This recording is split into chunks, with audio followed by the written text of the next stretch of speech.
जय हिंद दोस्तों। आप सभी का स्वागत है आपके अपने इस यूट्यूब चैनल में।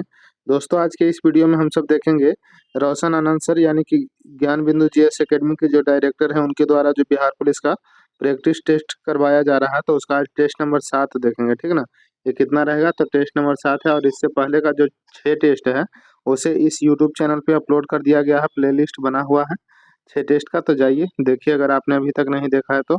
और खान सर का भी जो नया बुक मार्केट में आया है उसका भी 8 टेस्ट अपलोड कर दिया गया है दोस्तों, खान सर का। तो उसे भी अगर देखना चाहते हैं तो जाइए देखिए। तो चलिए आज के इस वीडियो में हम सब देखेंगे बिहार पुलिस के टेस्ट नंबर 7 के सारे प्रश्नों को। और जिस तर्ज पे बिहार पुलिस में 100 प्रश्न रहते हैं ना सारे सब्जेक्ट से मिले हुए, तो ठीक उसी प्रकार से ये सर का टेस्ट रहता है। तो चलिए देखते हैं। और अगर आपने अभी तक इस चैनल को सब्सक्राइब नहीं किया है दोस्तों और बिहार पुलिस का तैयारी करते हैं तो प्लीज़ इस चैनल को सब्सक्राइब कर लीजिए, क्योंकि बिहार पुलिस के लिए डेली एक प्रैक्टिस सेट इस यूट्यूब चैनल पे करवाया जाता है और जितने भी महत्वपूर्ण प्रश्न जो कि एग्जाम में आने की संभावना रहता है उस टाइप का प्रश्न करवाया जाता है। तो इसीलिए अगर बिहार पुलिस का तैयारी करते हैं तो चैनल को सब्सक्राइब कर लीजिए और वीडियो अच्छा लगे तो वीडियो को लाइक कर दीजिएगा और इसे दोस्तों में ज़्यादा से ज़्यादा शेयर कीजिएगा। आइए पहला प्रश्न क्या कर रहा है, वाक्य के घटक या अंग क्या होते हैं? तो वाक्य के घटक या अंग होते हैं उद्देश्य और विधेय, जो है ये वाक्य के घटक या अंग होते हैं। पहला का ये ऑप्शन सही हो जाएगा। दूसरा प्रश्न देखते हैं, जिन वाक्यों में एक उद्देश्य तथा एक विधेय होते हैं उसे क्या कहते हैं? तो उसे कहा जाता है सरल वाक्य, जिसमें एक उद्देश्य और एक विधेय होता है तो सरल वाक्य कहलाता है। अभेद्य का विलोम क्या होगा? तो इसका विलोम अनभिज्ञ हो जाएगा, ए ऑप्शन सही हो जाएगा। चौथा नंबर प्रश्न देखते हैं, अमृत का पर्यायवाची नहीं है। तो अमृत का जो पर्यायवाची नहीं है हेम, जो है अमृत का पर्यायवाची नहीं है। निम्न में से एक उपसर्ग नहीं है। तो इसमें से ता जो है ये उपसर्ग नहीं है। निम्न में से एक उपसर्ग नहीं है तो ता जो है उपसर्ग नहीं है। एक प्रत्यय लगाने पर सप्ताह का रूप क्या होगा? एक प्रत्यय मतलब पीछे लगता है और वही उपसर्ग पूछेगा तो उपसर्ग आगे लगता है। ठीक ना, जैसे एक यहाँ पे हो जाएगा सप्ताह जोड़ एक लगेगा तो साप्ताहिक हो जाएगा। तो बताइएगा कि एक प्रत्यय लगाने पर सप्ताह का रूप क्या हो जाएगा? तो छठा का सही आंसर हो जाएगा साप्ताहिक, बी ऑप्शन सही हो जाएगा। समास का अर्थ है, तो समास का ये संक्षेप जो है ये समास का अर्थ है। निम्न में से एक द्वंद्व समास का उदाहरण नहीं है। तो द्वंद्व समास का कौन सा उदाहरण नहीं है? 8 का सही आंसर कौन सा हो जाएगा? तो इसमें देखिए पाप पुण्य द्वंद्व समास का उदाहरण है। हाइफन लगा हुआ रहता है बीच में और एक दूसरे का अपोजिट रहता है, जैसे पाप है तो पुण्य है। घर और बाहर ये भी मतलब द्वंद्व समास का उदाहरण है। जीवन भर, जीवन भर ये नहीं है दोस्तों, ये गलत हो जाएगा। तो पूछ रहा नहीं है तो सी ऑप्शन सही हो जाएगा। धन धन ये भी है द्वंद्व समास का उदाहरण। तो सब द्वंद्व समास है लेकिन एक सी ऑप्शन जो है द्वंद्व समास नहीं है। किस अधिनियम के द्वारा ईसाई मिशनरियों को भारत में धर्म प्रचार की अनुमति दी गई थी? तो ये चार्टर एक्ट 1813 के अनुसार ईसाई मिशनरियों को भारत में धर्म प्रचार के लिए अनुमति दिया गया था। पोट्टी श्री रामल्लू का संबंध था, किसे था? पटाभी सीता ये पटाभी श्री रामल्लू का जो संबंध था, इनका संबंध था भाषाई आधार पर पृथक राज्य की मांग करने वाले एक कांग्रेसी नेता के रूप में, यानी कि 18 का ये ऑप्शन जो है ये सही हो जाएगा। और ये कब किए थे, मतलब ये आंदोलन कब किए थे दोस्तों भाषाई आधार पे पृथक राज्य निर्माण के लिए? तो 1953 ईस्वी में किए थे। ठीक ना, 1953 ईस्वी में किए थे। और इसी इन्हीं के चलते मतलब 1953 ईस्वी में आंध्र प्रदेश को भाषा के आधार पर प्रथम राज्य का दर्जा प्राप्त हुआ था। आंध्र प्रदेश को प्रथम भाषाई आधार पर गठित राज्य कौन सा है? तो आंध्र प्रदेश है। और कब गठन किया गया था? तो 1953 में किया गया था। आगे बढ़ते हैं। अगला प्रश्न क्या कर रहा है, 11 नंबर देखते हैं। 103वां संविधान संशोधन अधिनियम प्रावधान करता है। तो 103वां संविधान संशोधन अधिनियम ये आर्थिक रूप से कमजोर वर्ग को शैक्षणिक व रोजगार क्षेत्र में 10% आरक्षण का प्रावधान जो है ये करता है, यानी कि 111 का सी ऑप्शन सही हो जाएगा। और ये 12 जनवरी 2019 को राष्ट्रपति द्वारा 124वें संविधान संशोधन के तहत मंजूरी दिया गया था। कौन सा संविधान संशोधन? तो 124वां संविधान संशोधन के तहत मंजूरी दिया गया था। ठीक ना, आगे बढ़ते हैं साथियों। पंचशील समझौता गुट निरपेक्ष आंदोलन की स्थापना किस भारतीय संविधान के किस अनुच्छेद के अंतर्गत किया गया है? पंचशील समझौता, गुटनिरपेक्ष आंदोलन की स्थापना आदि भारतीय संविधान के किस अनुच्छेद के अंतर्गत किया गया है? तो 12 का, यह अनुच्छेद 51 के तहत किया गया है, यानी कि 12 का जो है बी ऑप्शन सही हो जाएगा। 13 नंबर देखते हैं, निम्न में से कौन सा राज्य कार्यपालिका का हिस्सा नहीं है? कार्यपालिका का हिस्सा कौन सा राज्य नहीं है, ये पूछ रहा है। तो कौन सा राज्य कार्यपालिका का हिस्सा नहीं है, हाइफन लग जाएगा। तो महान्यायवादी जो है ये राज्य कार्यपालिका का हिस्सा नहीं है। बाकी राज्यपाल है, महाधिवक्ता है, मंत्रिपरिषद, ये सब राज्य कार्यपालिका के अंतर्गत आते हैं, लेकिन महान्यायवादी जो है ये केंद्र कार्यपालिका का हिस्सा है। आगे बढ़ते हैं कि बालकृष्णन समिति का संबंध था, तो इसका संबंध हो जाएगा दिल्ली के प्रशासनिक ढांचे के पुनर्गठन से, यानी कि सी ऑप्शन सही हो जाएगा। निम्न में से किस अनुच्छेद का अब तक 100 से भी अधिक बार प्रयोग किया जा चुका है? तो 100 से अधिक बार अभी तक प्रयोग किया जा चुका है ये अनुच्छेद 356 के तहत। 356 का, और 356 के तहत क्या होता है? तो 356 के तहत राष्ट्रपति शासन लगता है। अगर किसी देश में, किसी राज्य में राष्ट्रपति शासन लगाना है तो ये 356 के तहत लगाया जाता है। और 360 के तहत क्या होता है? तो वित्तीय आपातकाल लगाया जाता है, ठीक ना। तो टोटल 3 प्रकार के आपातकाल हैं, एक है 352 में है, फिर 356 में है, और फिर 360 में है। आगे बढ़ते हैं साथियों।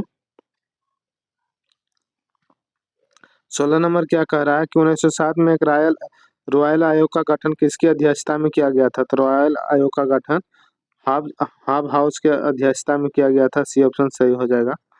राष्ट्रीय गौरव का अनादर करने के लिए सजा प्राप्त व्यक्ति कितने वर्षों तक लोकसभा व राज्य विधानसभा का चुनाव लड़ने के लिए योग्य होता है?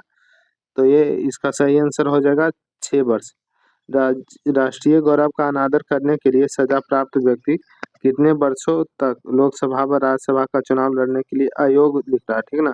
अयोग्य मतलब ये नहीं लड़ सकता है, तो 6 वर्ष हो जाएगा, 6 वर्ष तक अयोग्य रहेगा। आगे बढ़ते हैं। 18 नंबर है कि निम्न में से दिए गए विकल्पों में वरीयता अनुक्रम में सबसे ऊपर कौन होगा? तो सबसे ऊपर कौन हो जाएगा? तो भारत रत्न से सम्मानित व्यक्ति जो हो हैं ये सबसे ऊपर हो जाएगा, ठीक ना। तो आइए देखते हैं वरीयता इस ऑप्शन के अनुसार भारत रत्न से जो सम्मानित हैं ये सबसे ऊपर रहेंगे। तो आइए देखते हैं वरीयता अनुक्रम में कौन कौन है। तो पहले स्थान पे कौन आ जाएंगे? वरीयता क्रम में पहले स्थान पे कौन आता है? तो राष्ट्रपति आते हैं, और राष्ट्रपति देश के प्रथम नागरिक होते हैं, और वही राज्य का प्रथम नागरिक पूछेगा तो राज्यपाल हो जाएगा। दूसरे नंबर पे कौन आएंगे? वरीयता का अनुक्रम में बता रहे हैं दोस्तों। तो दूसरे नंबर पे उपराष्ट्रपति आते हैं, उपराष्ट्रपति। और तीसरे नंबर पे कौन आते हैं? तो तीसरे नंबर पर हो जाएंगे प्रधानमंत्री, प्रधानमंत्री। चौथे नंबर पे कौन आते हैं? चौथे नंबर पे राज्य के राज्यपाल आ जाएंगे, चौथा नंबर राज्य के राज्यपाल। 5वें नंबर पे कौन आते हैं? 5 नंबर पे हो जाएंगे भूतपूर्व राष्ट्रपति, यानी कि जो पहले राष्ट्रपति रह चुके हैं, भूतपूर्व राष्ट्रपति रह चुके हैं, वो लोग आएंगे 5वें नंबर पे। और 6ठे नंबर पे तो भारत के जो उप प्रधानमंत्री हैं ये भी 5 के क में रहेंगे। 5 के क में जो है, 5 में भूतपूर्व राष्ट्रपति, और फिर 5 के क में हो जाएंगे कि जो उप प्रधानमंत्री हैं वो। और 6ठा नंबर पे रहेंगे भारत के मुख्य न्यायाधीश और लोकसभा के अध्यक्ष। 6ठा पर मुख्य न्यायाधीश और लोकसभा के अध्यक्ष। और 7वां नंबर पे कौन आते हैं? तो भारत रत्न से सम्मानित व्यक्ति। तो यही ऑप्शन में आया हुआ है कि भारत रत्न से सम्मानित व्यक्ति मतलब सबसे ऊपर कौन आएगा? तो अभी तक तो यही देखे हैं जो कि 7वां नंबर पे आता है, तो इसलिए डी ऑप्शन हो जाएगा इसका। तो 7वें नंबर पे आते हैं भारत रत्न से सम्मानित व्यक्ति। और 7 का क में कौन आते हैं? तो चलिए यहीं तक रहने देते हैं, ठीक ना। 7 नंबर में केंद्रीय मंत्रिमंडल के मंत्री और मुख्यमंत्री अपने राज्य के आते हैं। 7 नंबर में केंद्रीय मंत्रिमंडल के जो मंत्री होते हैं और मुख्यमंत्री अपने अपने राज्य के, ये आते हैं। 7 के क में भारत रत्न से सम्मानित व्यक्ति आते हैं। और 9 नंबर में उच्च न्यायालय के न्यायाधीश आते हैं, ठीक ना। और 9 के क में संघ लोक सेवा आयोग के अध्यक्ष आते हैं। और 10 में आते हैं राज्यसभा के उपसभापति, सभापति नहीं, राज्यसभा के उपसभापति। वही राज्यसभा के सभापति तो यहाँ देख लिए हैं कि दूसरे नंबर पे आते हैं। उपराष्ट्रपति जो होते हैं राज्यसभा के उपसभापति होते हैं। चलिए आगे बढ़ते हैं दोस्तों। इसी तरह से जो जो महत्वपूर्ण रहेगा, लगेगा कि इस टाइप का प्रश्न आता है एग्जाम में, तो उसको मतलब सॉल्यूशन भी करवा दिया जाएगा। विषम चुनने के लिए बोल रहा है, तो इसमें कौन सा विषम है आप सब देखिए खुद से। तो 19 का ये रीजनिंग है, ठीक है ना। तो इसमें विषम कौन सा हो जाएगा? देखिए इसका ये तिरछे जा रहा है, ठीक ना, इस कोना में है, फिर इसका भी इस कोना में मुंह है, फिर इसका भी ये फेस जो है इस कोना में, लेकिन इधर जो है इसका ये सीधा है, तो इसीलिए विषम हो जाएगा। कितना लोग सोच रहे होंगे कि ये देखिए इसका ऊपर भारे ऐसे है, इसका भी है, इसका भी है, लेकिन इसका अपोजिट साइड से है, तो ये ऐसे नहीं होगा, ठीक ना। इधर देखिए ये तीनों का फेस है जो कोना में है, लेकिन इसका स्ट्रेट है, इसलिए 19 का जो है ये डी ऑप्शन सही हो जाएगा। सब 45 डिग्री पर झुका हुआ है, देख सकते हैं कि ये सब जो है 45 डिग्री पर झुका हुआ है, लेकिन ये 180 डिग्री पर झुका हुआ है, इसलिए ऐसा होगा। 20 का सही आंसर बताइएगा। 20 नंबर देखिए, दिए गए श्रृंखला में कौन सा समूह खाली स्थानों पर क्रमवार रखने पर अक्षर का पूरा वर्ग हो जाएगा? तो इसका सही आंसर क्या हो जाएगा? तो इस टाइप का अगर रीजनिंग रहे, ये सब में बहुत समय लगता है दोस्तों, लेकिन बता देते हैं कि अगर इस टाइप का अगर प्रश्न आता है तो पहले ऐसे वर्गीकृत कर लीजिए, ए बी सी डी, ठीक ना। एक मिनट, इस टाइप से वर्गीकृत कर लीजिएगा और उसके बाद बनाइएगा ना तो सही हो जाएगा। जैसे ऐसे कर लीजिए, चार चार का, 1 2 3 4 5, फिर डी अलग हो जाएगा इस टाइप से। तो मतलब इसका जो सही आंसर 20 का कौन सा आ जाएगा? तो 20 का जो सही आंसर है ये बी ऑप्शन सही हो जाएगा। तो ए बी सी डी हो जाएगा, फिर डी के बाद ए भराएगा यहाँ पे, ठीक ना, फिर ए बी सी, फिर यहाँ पे डी भराएगा, फिर यहाँ पे डी हो जाएगा। मतलब डी डी जो है ये अलग में है, एक डी है जो सिंगल है, फिर उसके बाद ए बी सी डी है, फिर यहाँ पे भी ए भरा जाएगा, A B C, A B C D, A C D यहाँ पे भरा गया, ए सी ए, फिर बी हो जाएगा, ठीक है ना, यहाँ पे बी हो जाएगा, तो इसलिए इसका बी ऑप्शन सही हो जाएगा। चलिए 21 नंबर बताइएगा। 21 का जो सही आंसर है ये क्या हो जाएगा? तो गणेश को नगेश लिखा जाता है, GANESH को NACNG लिखा जाता है, ये अपोजिट कर दिया है।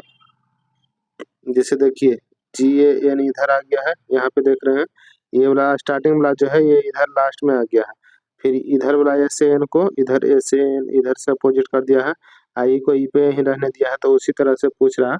उसी तरह से RAJPEST को क्या हो जाएगा? तो इसका जो सही आंसर निकल कर आ जाएगा, देखिए RAJ इधर है, तो RAJ इधर से अपोजिट यहाँ पे है, फिर P को P ही रहने देंगे, फिर EST को यहाँ पे EST, यानी कि डी ऑप्शन जो है सही हो जाएगा। चलिए 22 नंबर बताइएगा कि जहाज का संबंध कप्तान से है उसी प्रकार अखबार का संबंध किससे होगा? तो जहाज का संबंध अगर कप्तान से है तो अखबार का संबंध हो जाएगा संपादक से, यानी कि डी ऑप्शन जो है सही हो जाएगा। निम्न बेन आरेखों को व्यावसायिक प्रशिक्षण एबीसी लेने वाले कुछ 50 छात्रों को दर्शाता है, इनमें से प्रत्येक में से कम एवं प्रशिक्षण सत्र में छात्रों लेता है, कितने छात्र 2 प्रशिक्षण सत्रों में उपस्थित है? तो इसका सही आंसर क्या हो जाएगा 24 नंबर का? तो इसका 23 नंबर का सही आंसर हो जाएगा डी ऑप्शन 13, ठीक ना, 13 देख लीजिएगा, इसको सोल्व कर लीजिएगा, टाइम वीडियो में ज़्यादा लग जाता है सोल्व करने में। चलिए यहाँ पे इंग्लिश है, identify the sentence that contain a grammatical mistake. Grammatical mistake किसमें दिया गया है? बाहर डच कंगारूज ईट, कंगारू क्या खाता है? दे आर क्वाइट स्ट्रॉन्ग, कि वे मजबूत रहता है, तो 24 का सही आंसर हो जाएगा दे आर। ये दे आर जो है ये ग्रामेटिकली मिस्टेक यहाँ पे किया गया है, तो ये ऑप्शन सही हो जाएगा 24 का। एक मिनट 24 का जो सही आंसर हो जाएगा कौन सा हो जाएगा? तो भाट डच कंगारूज, कंगारूज जो है KANGAROOS के, ये पे भाट डच कंगारू जो है ये मिस्टेक किया गया है, तो बी ऑप्शन सही हो जाएगा। Select the misspelled word, select the क्या कह रहा है? Select the misspelled word given below, तो इसका सही आंसर 25 का जो आ जाएगा डी ऑप्शन है, डी ऑप्शन सही हो जाएगा। Select the antonym of the word given below pure का, तो 26 का सही आंसर हो जाएगा डी ऑप्शन ट्रेंड, टेंटेड। 27 नंबर देखते हैं, choose the meaning of the item the gift of gap. The gift of gap का क्या हो जाएगा मीनिंग? तो इसका सही मीनिंग हो जाएगा गिफ्ट ऑफ स्पीकिंग, यानी कि ऑप्शन 27 का सही हो जाएगा। 28 नंबर देखते हैं, choose the correct voice of the sentence given below. तो इसका बाय ये कह रहा है कि हु टीच यू इंग्लिश, तो इसका पूछ रहा है कि करेक्ट वॉइस बताइए। तो by whom you are taught English, ये ऑप्शन जो है 28 का सही हो जाएगा। 29 नंबर देखते हैं, identify the conjunction given in the sentence he is rich therefore he is helpful. तो यहाँ पे कौन सा कंजक्शन ऐड होगा, तो देयरफॉर जो है ये कंजक्शन है, ठीक ना।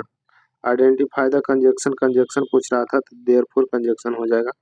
Choose the correct preposition in the sentence given below, तो दिया हुआ जो है इसमें प्रीपोजिशन पूछ रहा है, तो 30 का सही आंसर हो जाएगा Anu is standing between Neha and Shashi, यहाँ पे बिटवीन भरा जाएगा, ठीक ना। तो चलिए सी ऑप्शन सही है। 31 नंबर है कि fill in the missing word in the blank, खाली स्थान पे जो मिसिंग वर्ड है उसको पूछता है। It is time for tea, it is time for tea to be taken, ठीक ना, यहाँ पे बी ऑप्शन सही हो जाएगा, टू बी टेकन यहाँ पे भरा जाएगा। आगे बढ़ते हैं, 32 नंबर, निम्नलिखित में से कौन सा अस्थायी बंदोबस्त की विशेषता नहीं है। तो अस्थायी बंदोबस्त ने कृषकों के प्रथागत दाखल दखल अधिकार को ध्यान में बनाए रखा था। ये अस्थायी बंदोबस्त की विशेषता नहीं है। बाकी अस्थायी बंदोबस्त ने भू स्वामित्व का अधिकार जमींदारों में निहित किया था, सही है। अस्थायी बंदोबस्त के अधीन उच्च मालगुजारी निर्धारण का भार कृषकों पर डाल दिया गया था, ये भी सही है। और अस्थायी बंदोबस्त के अधीन भूमि के वास्तविक कृषकों की दशा में गिरावट आई थी, ये भी सही है। तो कौन सी विशेषता नहीं है, बी ऑप्शन सही हो जाएगा। चलिए 32 के बाद 33 नंबर देखते हैं, और सारे प्रश्न महत्वपूर्ण हैं दोस्तों, इसलिए लास्ट तक वीडियो को जरूर देखिएगा। 1857 की निम्नलिखित क्रांतिकारियों में से किसका वास्तविक नाम रामचंद्र पांडुरंग था। तो ये तो सब लोग जानते होंगे कि रामचंद्र पांडुरंग जो नाम था ये तात्या टोपे का वास्तविक नाम था, तात्या टोपे का।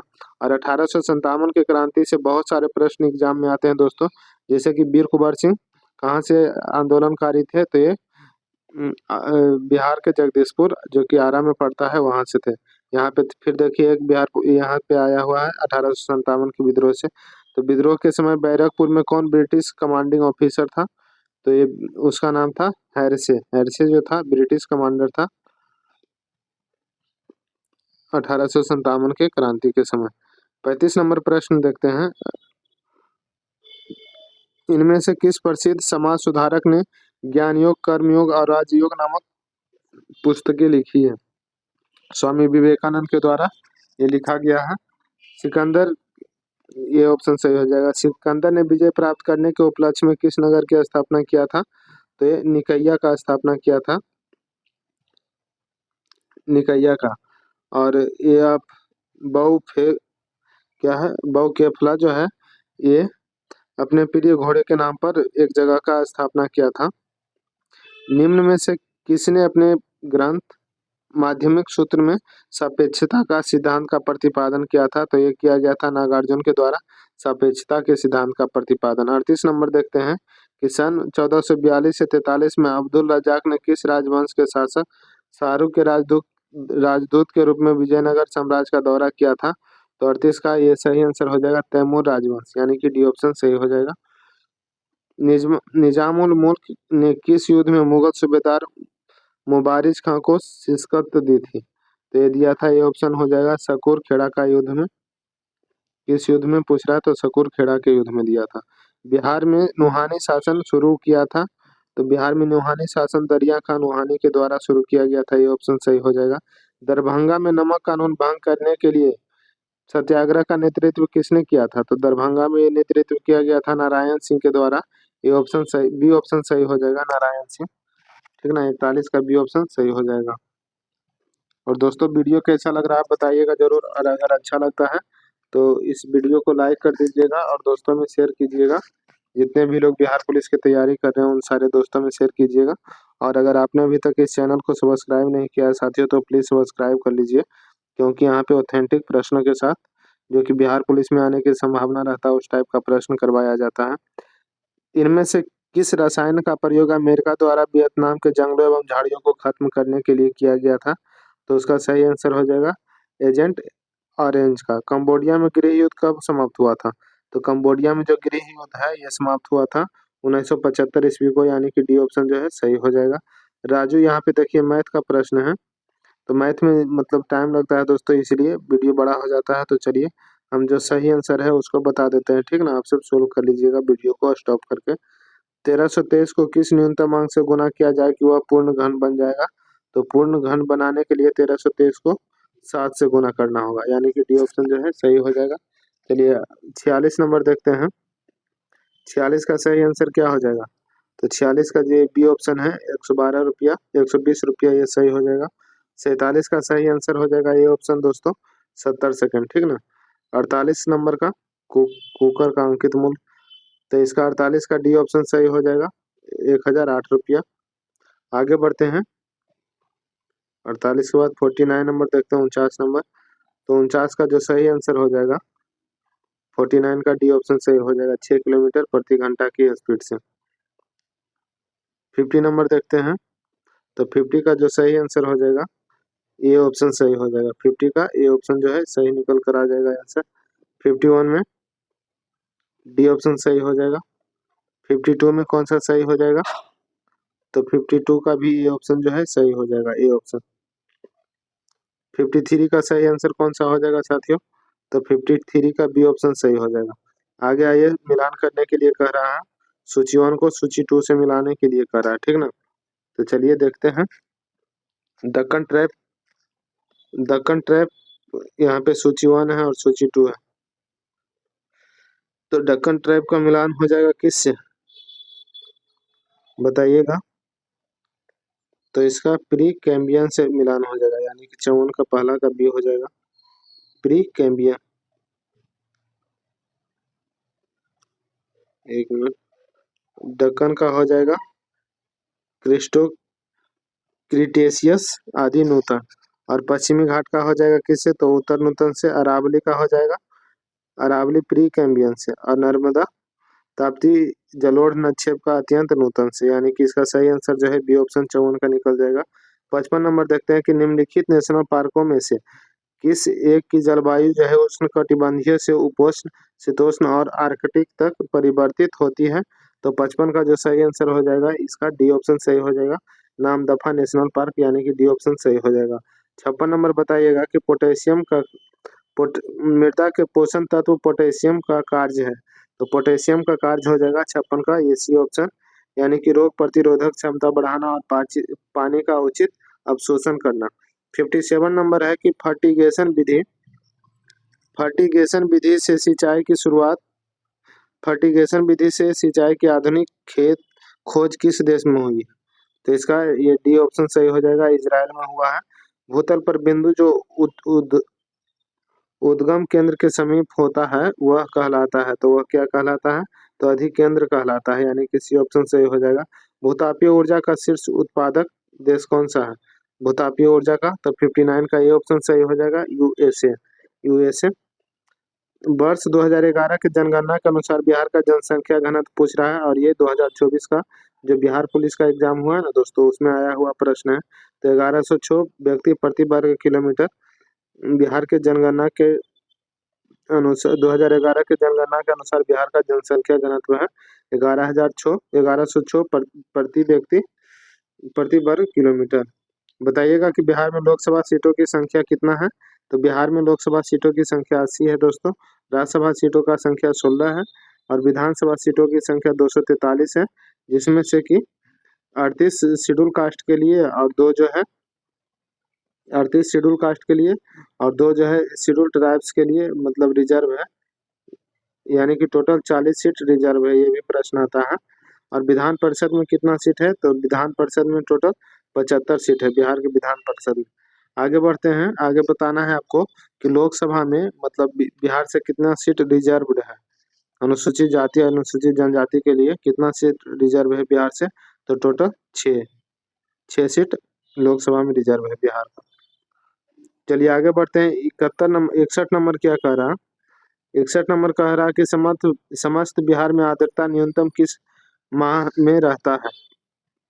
तो आर्द्रता न्यूनतम जो है ये अप्रैल माह में रहता है, 62 नंबर बताइएगा कि राजगीर के ब्रह्मकुंड का औसत तापमान कितना रहता है?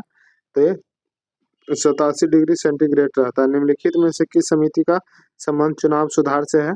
तो ये दिनेश गोस्वामी समिति का संबंध चुनाव सुधार से है। इंद्रधनुष योजना का संबंध है, तो इंद्रधनुष योजना का सार्वजनिक क्षेत्र के बैंकों से है। बंद अर्थव्यवस्था वह अर्थव्यवस्था है जिसमें, तो बंद या अर्थव्यवस्था वह अर्थव्यवस्था है जिसमें तो न तो निर्यात होता है और न ही आयात होता है, यानी कि डी ऑप्शन जो है सही हो जाएगा। निम्नलिखित में से किस प्रधानमंत्री द्वारा उदारीकरण, निजीकरण और भूमंडलीकरण की नई आर्थिक नीति अपनाई गई थी? Globalisation, privatisation. तो ये 66 का जो सही आंसर हो जाएगा ये सी, पीवी नरसिम्हा राव के द्वारा ये आया था। उदारीकरण, निजीकरण और भूमंडलीकरण की नई आर्थिक नीति पीवी नरसिम्हा राव के द्वारा आया था। सी ऑप्शन सही हो जाएगा। प्रथम पंचवर्षीय योजना की प्राथमिकता क्या थी? तो प्रथम पंचवर्षीय योजना की जो प्राथमिकता है दोस्तों, ये कृषि का विकास करना था। गांधीवादी योजना का विचार किसने प्रस्तुत किया था? तो इसका सही आंसर हो जाएगा श्रीमन नारायण अग्रवाल ने गांधीवादी योजना का विचार प्रस्तुत किया था। और कब किया था? तो 1944 ईस्वी में किया था। आगे बढ़ते हैं कि भारत में नियोजित विकास की रूपरेखा का प्रस्तुतिकरण जयप्रकाश नारायण द्वारा कब किया गया था? तो 69 का सही आंसर ये हो जाएगा, 1950 में किया गया था। नीति आयोग के विषय में निम्नलिखित में से कौन सा कथन सही नहीं है? तो ये इसका गठन जनवरी 2016 में किया गया था, ये सही नहीं है। सी ऑप्शन 70 का सही हो जाएगा। 71 नंबर बताइएगा कि समस्थानिक के संदर्भ में निम्नलिखित में से कौन सा कथन सत्य नहीं है? तो ये बी ऑप्शन जो है, किसी भी तत्व के सभी समस्थानिकों के भौतिक गुण प्रायः समान होते हैं, ये सत्य नहीं है। बाकी सब सही है, देख लीजिएगा। वैद्युत संयोजक यौगिक यानी कि आयनिक यौगिकों के द्रव्यनांक और क्वथनांक उच्च होते हैं, क्योंकि इनमें जो है मजबूत अंतराण्विक आकर्षण बल होता है, यानी कि ये ऑप्शन सही हो जाएगा। 73 नंबर, अवोगाद्रो की परिकल्पना के अनुसार यदि समान दाब पर गैस का आयतन भी व गैस के मोलों की संख्या n हो तो निम्न में से कौन सा सत्य है? तो इसमें कौन सा सत्य हो जाएगा बताइएगा। 73 नंबर का सही आंसर क्या हो जाएगा? तो इसका सी ऑप्शन सही हो जाएगा। सी ऑप्शन जो है ये सही हो जाएगा। 74 नंबर है कि निम्न में से कौन सा एक एंटीमनी का अयस्क है? एंटीमनी का अयस्क हो जाएगा ये स्टीव नाइट, ये ऑप्शन सही है। नमक को खुली हवा में छोड़ देने पर यह हवा से नमी को सोख लेता है, क्योंकि तो नमक को खुली हवा में छोड़ देने पर यह हवा से नमी को सोख लेता है। ऐसा क्यों होता है? तो ऐसा इसमें अशुद्धि के रूप में मैग्नीशियम क्लोराइड होता है, इसलिए होता है। बी ऑप्शन सही हो जाएगा। जीवित मानव शरीर में सबसे कम पाया जाने वाला तत्व कौन सा है? तो मैग्नीज है।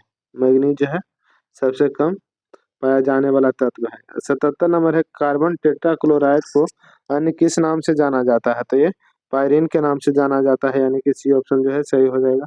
साबुन निर्माण में होने वाली अभिक्रिया सामुनीकरण कहलाता है। मूलतः साबुन किसके सोडियम या पोटेशियम लवण है? तो 78 का सही आंसर हो जाएगा दीर्घ श्रृंखला मोनोकार्बोनिलिक अम्ल के, यानी कि ये ऑप्शन सही हो जाएगा 78 का। 79 नंबर देखते हैं दोस्तों, हवाई जहाज के टायरों को चौड़ा करने में निम्नलिखित में से कौन सी गैस प्रयुक्त होती है? यानी कि हवाई जहाज के टायर में कौन सा गैस भरा होता है? तो ये नाइट्रोजन भरा होता है, यानी कि सी ऑप्शन जो है सही हो जाएगा। निम्नलिखित में से कौन सी कोशिकीय अपशिष्ट है? तो कोशिकीय अपशिष्ट CO2 हो जाएगा, ये ऑप्शन सही है। निम्न में से किस प्रक्रिया के कारण समुद्र का पानी नीला दिखाई देता है? तो देखते होंगे समुद्र का पानी प्रकीर्णन के द्वारा नीला दिखाई देता है। लेंस की फोकस दूरी, अपवर्तनांक और वक्रता त्रिज्या का क्या संबंध होता है? तो ये ऑप्शन इसका सही आंसर हो जाएगा 82 का। 83 नंबर देखते हैं, फ्रिज के फ्रियोन द्रव एवं बाष्पक कुंडली में भरी रहती है, जो बाष्पीकृत होकर ठंडक उत्पन्न करता है, यह बाष्पक कुंडली बनी होती है। तो ये जो कुंडली बाष्पक कुंडली है ये बनी होती है किसके? तो ये तांबा का बना होता है। सी ऑप्शन सही हो जाएगा। लेंस की क्षमता का मात्रक क्या है? तो इसका मात्रक हो जाएगा डायोप्टर, यानी कि ऑप्शन जो है सही हो जाएगा। निम्नलिखित में से किस नियम के अनुसार किसी वस्तु की इकाई तल से उत्सर्जित विकिरण ऊर्जा की दर ई परम ताप पर T के चौथे घात के अनुक्रमानुपाती होता है। तो इसका सही आंसर हो जाएगा 85 का डी ऑप्शन। स्टीफन के नियम पर जल में ध्वनि की चाल कितनी होती है? तो जल में ध्वनि की चाल 1493 मीटर प्रति सेकंड होता है। रेडियो किस सिद्धांत पर कार्य करता है? तो रेडियो जो है ये अनुनाद के सिद्धांत पर कार्य करता है। बी ऑप्शन सही है। 88 नंबर देखते हैं, समान श्वसन के दौरान लगभग वायु की कितनी आयतन फेफड़े में हर समय भरी रहती है?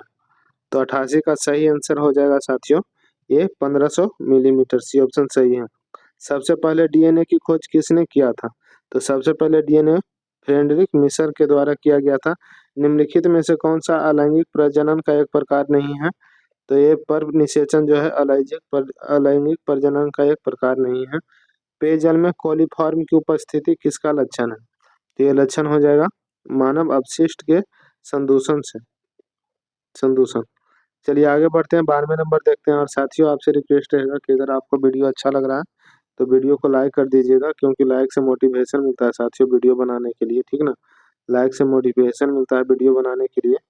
और अगर आपने अभी तक इस चैनल को सब्सक्राइब नहीं किया तो प्लीज़ सब्सक्राइब कर लीजिए, ताकि कोई भी इन्फॉर्मेशन आप तक पहले पहुँचे। और इस वीडियो को ज़्यादा से ज़्यादा दोस्तों में शेयर कीजिए दोस्तों। चलिए आगे बढ़ते हैं। पर्यावरण अध्ययन के संदर्भ में CERS किसे संदर्भित करता है? तो 92 का सही आंसर सर्टिफाइड एमिशन रिडक्शन को। मकड़ियों में कितने जोड़ी आंखें होती हैं? मकड़ियों में जो आंखें होती है 93 का, ये 4 जोड़ी होता है। वह आयन जो रुधिर प्लाज्मा में उपस्थित नहीं होता है तो उसे Cu+ के रूप में जाना जाता है। गन्ने की नासी जीव कौन सा है? गन्ने का नासी जीव कौन सा है? 95 नंबर। तो ए ऑप्शन पिंक बोरर जो है गन्ने का नासी जीव है। दुनिया के सबसे बड़े लिथियम भंडार की खोज कहाँ की गई है?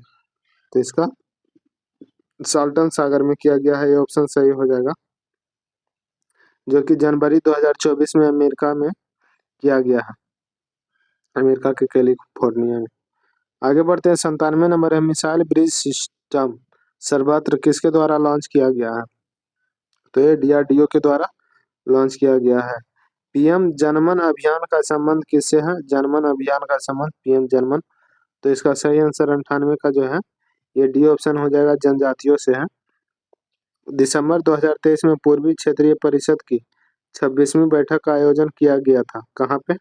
99 नंबर। तो 99 का सी पटना में किया गया था। और 100 नंबर प्रश्न है कि 100 में वित्त आयोग के अध्यक्ष के रूप में निम्न में से किसे नियुक्त किया गया था? तो ये अरविंद पनगड़िया को 100 में वित्त आयोग के अध्यक्ष के रूप में नियुक्त किया गया था। अगर आप ये वीडियो को लास्ट तक देखें दोस्तों तो आपसे एक प्रश्न रहेगा जो कि इसी वीडियो में करवाया गया है। आपको बताना है कि बिहार में वर्तमान में विधानसभा की कितने सीटें हैं? विधानसभा की कितने सीटें हैं बिहार में? कमेंट बॉक्स में बताइएगा। अगर वीडियो को यहाँ तक देखे हैं तो विधानसभा की कितनी सीटें हैं बिहार में आपको ये बताना है, ठीक ना। कितने सीटें हैं बिहार में आपको बताना है। बिहार में दोस्तों बिहार में वर्तमान में विधानसभा की कितनी सीटें हैं? चलिए ठीक है दोस्तों, वीडियो को लास्ट तक देखने के लिए बहुत बहुत धन्यवाद। और आपसे रिक्वेस्ट है कि अगर आपने अभी तक इस चैनल को सब्सक्राइब नहीं किया है तो प्लीज़ चैनल को सब्सक्राइब कर लीजिए और वीडियो को लाइक कर दीजिए और दोस्तों में ज़्यादा से ज़्यादा शेयर कीजिए। सब्सक्राइब इसलिए कर दीजिए क्योंकि इस पे बिहार पुलिस के लिए ऑथेंटिक प्रश्नों के साथ वीडियो करवाया जाता है। धन्यवाद दोस्तों, मिलते हैं अगले वीडियो में। आपका बहुत बहुत धन्यवाद वीडियो लास्ट तक देखने के लिए।